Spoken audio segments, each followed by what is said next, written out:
Ever since Kyrie Irving came into the league as the #1 pick in the 2011 draft, he's been known to have a GOAT-like skill set, ridiculous handle, and a layup package unlike anything we've ever seen from a 6'2" and under guard.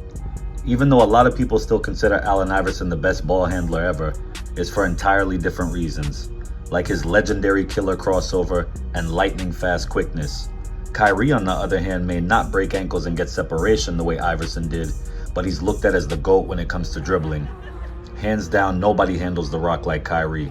The only knock on him throughout his career has been that he was moody, couldn't carry a team, and that he needed LeBron. Which for the first 11 years of his career all appeared to be true. His first 2 years in Cleveland, no playoff appearances. The following 3 seasons once LeBron arrived, 3 straight finals and 1 championship win in 2016, where Kyrie played out of his mind, averaging over 26 points per game. He exposed Steph Curry and carried the Cavaliers to a chip. But since then, it's been pretty rough. He parted ways with LeBron in 2017 to head to Boston. Here he'd get the chance to have a team that was all his and be the top dog to lead the young baby Jason Tatum and Jaylen Brown. At first, things were going well. The Celtics went 41-19 through their first 60 games with Kyrie in the lineup, and he averaged 23.8, a career-high 6.9 assists, and 5 rebounds, until he developed an infection in his left knee at the site where screws were implanted from a previous surgery. Now doctors told him he'd need a second surgery just to remove the screws, and would miss the rest of the 2018 season. The original surgery was for the knee injury he suffered in the 2015 finals against Golden State. This was a bad break for Kyrie, but surprisingly, the young Celtics went 14-8 without him and advanced all the way to the Eastern Conference Finals, where they'd eventually lose to LeBron and the Cavs, ironically. The following year, Irving would return to lead the Celtics to the conference semis and lose to Milwaukee in 5, which then led many people to start questioning, why does Boston look like they're better in the playoffs without you? In the 2018 playoffs, they get to the conference finals against LeBron and give him all he could handle, pushing the series to 7 games. Need I remind you, this was Tatum's rookie year. This very young team was only 1 win away from an NBA Finals without Kyrie. Then with him, they get gentlemen swept in the semifinals. This didn't sit well with many talking heads in the sports media world.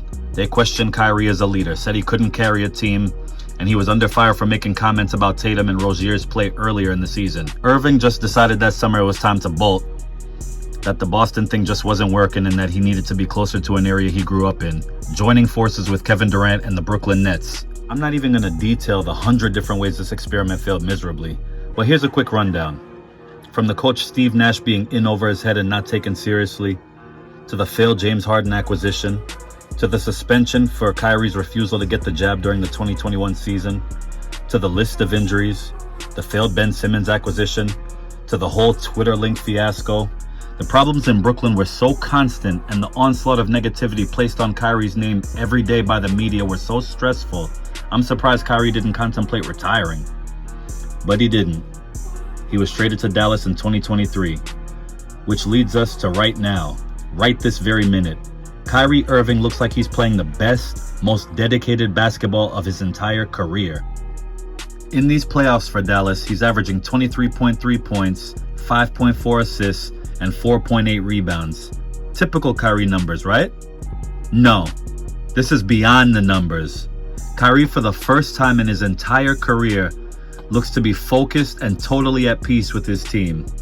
He's fine with deferring to the younger Luka Doncic, knowing that this is Luka's team. But make no mistakes, Kyrie is a leader to this team in many ways.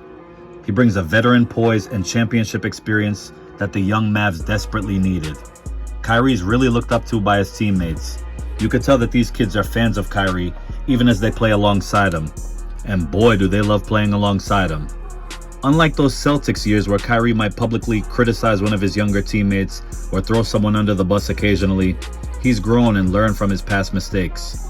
Now older and much more mature, Kyrie offers only words of encouragement and positivity whenever he's talking about his Maverick teammates. And you could see that he and Luka genuinely enjoy playing together. Kyrie's also playing for a coach he has a ton of respect for in Jason Kidd. In Brooklyn, Kyrie had such little respect for Steve Nash. Let's not forget that he once told the media, "We don't need a coach." Well, damn, tell us how you really feel. But growing up in New Jersey as a Nets fan, and those Nets were once led by Jason Kidd, I'm sure that played a major part in Kyrie's decision to head to Dallas and play for one of his childhood heroes. This was the perfect situation for Kyrie.